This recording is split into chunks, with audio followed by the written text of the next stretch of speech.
तर बाप्पा येणार म्हटल्यावरती प्रत्येकाच्या घरात छान असं प्रसन्न वातावरण असतं। आमच्याकडे कसं आहे हे तुम्ही पुढे ब्लॉगमध्ये बघालच। हॅलो नमस्कार, मी मैथिली। तर परत एकदा स्वागत आहे तुमचं माझ्या मिनी ब्लॉगमध्ये। आज चतुर्दशीच्या पावन दिवशी आम्ही निघालो आहोत बाप्पाला आणायला। जाता जाता प्रसादासाठी आपल्या आणि बाप्पाच्या आवडीचे मोदक घेतले आणि बाकीच्या बऱ्याच लागणाऱ्या गोष्टी पण घ्यायच्या होत्या, त्या पण घेतल्या। जाऊ द्या, छोटा आहे, हसू नका।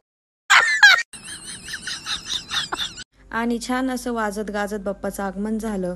त्यानंतर प्राणप्रतिष्ठा करून मनोभावे आरती झाली